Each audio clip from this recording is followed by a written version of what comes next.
Alright, let's do this. Welcome back, ladies and gentlemen, to another exciting episode of the Uper Farmer Cigar Deck Talks.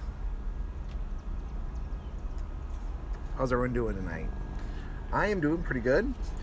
Had a hot day, but a good day. We had lots of rain and a little spider on my camera. Get off, spider. That's fun. I guess he's coming in the camera as his own. Really hot day today. It was nice though. We got to go play in the water and did some projects and whatnot inside the house because not only was it hot, it was also raining most of the day.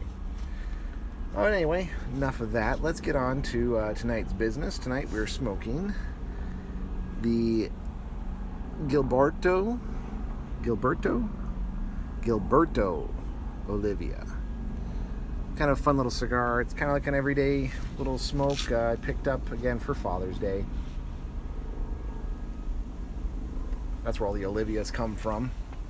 The beer is something a little weird, and I decided weird was a good thing. Berry Noir. Berry Noir. From the Boulevard Brewing Company. A sour ale with mixed berries. Dark, tart, crisp. Sounded too fun to pass up. So, and it might be purple. This will be interesting. Normally I'm not a big blueberry fan. But when something you find like this in the store, you just can't pass it up. That is unique. That looks more like a Frangelico, if any of you guys have ever had the Frangelico beers. That's exactly what that looks like. I'm actually kind of excited. Good head on this one. I'm a little excited to see what this tastes like. Yep, that's a Frangelico. The fruitier type beers. Not bad at all. I don't mind that. Oh, hello, Mr. Greenbug. Apparently I'm being inundated with bugs here today. Anyway, back on to the discussion at hand. I do like a good fruity beer. I do enjoy those kind of with my stouts to break them up every now and then. It's quite tasty. So let's get on to our EMS war story for tonight. Where are we going with this? Tonight, we're going to talk about the power of affective care. For those of you guys who are in medicine, you might know there are 3 domains of learning and 3 domains of care. There's the didactic, the knowledge, knowing what's going on with your patients.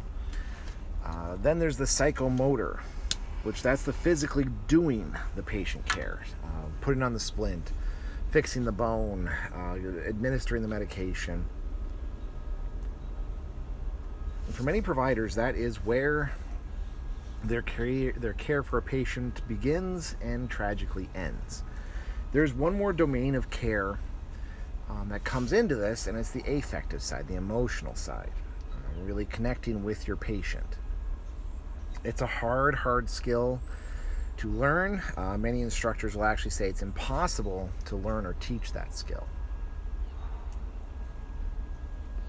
And again, I'm kind of talking for myself. I'd like to say that I do actually have that skill. I'm quite good at dealing with the affective side of care while still balancing out my cognitive side, dealing with finding out the diagnosis, and then my psychomotor side actually doing the skills. But I'm a firm believer that affective care can do great things for a patient. I talk about this a lot when I teach.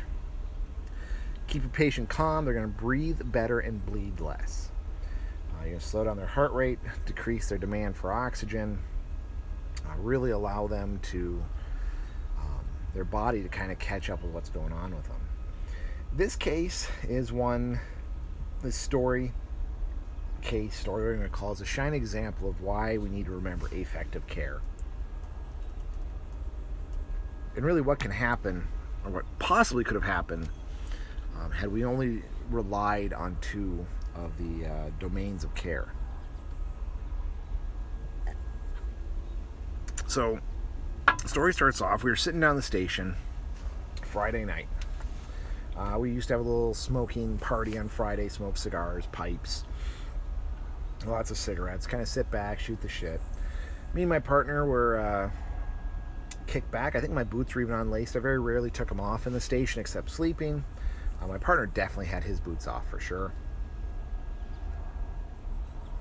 And everyone else was kind of in a relaxed state. We were all just kind of chilling, watching TV. A few people even were in their pre-pajamas or station secondary clothes or non-duty clothes or whatever you want to call them, night clothes, shorts, t-shirt.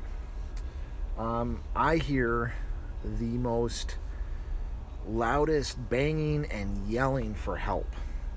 It was not one of my fellow cohorts, my fellow co-workers. It was one of my partners in the station. This was a civilian. All of a sudden, out of nowhere, in runs one of the guys on backup. He's a younger medic. He's only had his license for a few years, or a few months. He's like, oh my God, she's gonna die, she's gonna die. His partner runs in, oh my God, we got to do everything, we got to save her, oh my God, she's gonna die, she's gonna die. And they're running around like chickens with their head cut off. They drop this woman on my cot who is turned a little cyanotic. She's having pale more. I shouldn't say cyanotic. She was pale. She's breathing, sucking wind, trying to beat the band. Her mom was there yelling at people. I quickly lace up my boots, jump patient side, and do a quick, I think about 15, maybe 30-second assessment. I look at my partner, give him the signal to jump in the front. I tell the other two medics, or the other team, there was a medic and EMT. I said, listen, guys, go get your duty clothes on. Because they were like, you're going to need our help. You're going to intubate her. We're going to do this. We're going to give her albuterol. We're going to give her this drug. We're going to give her that drug. And I said, okay, well, quickly, go get your stuff on. So they ran off. I then jumped in the ambulance and took off. Didn't wait for them. Did the rest of my assessment. I knew what was going on with this patient. And so I sat there. She's sucking wind, can barely talk. Put a little nasal cannula on her. Her hands are starting to ball up into fists. And I started talking with her. Got my IV in. That's at the time, every patient had to have an IV. So I sat back. I said, "Ma'am, what's going on?" Got medical history. I said, "What's going on?" So she's trying to re-give me her medical history. I said, "No, what's going on with you?" I said, "Is there anything going on in your life? You stressed out at all?" No, everything's fine. Well, tell me a little bit. What's going on in the life of you? Told the nasal cannula was what she needed. It would fix her up. Well, she started talking. It turns out her husband has been deployed overseas to some war-torn country for the past, I think it was 13 months. He missed his rollback to the States, where he was supposed to come back home for a month or two. Apparently, his position is one of those ones they don't keep well staffed, kind of a specialty position, so he doesn't come home that much. So she's been raising her two daughters and her son by herself.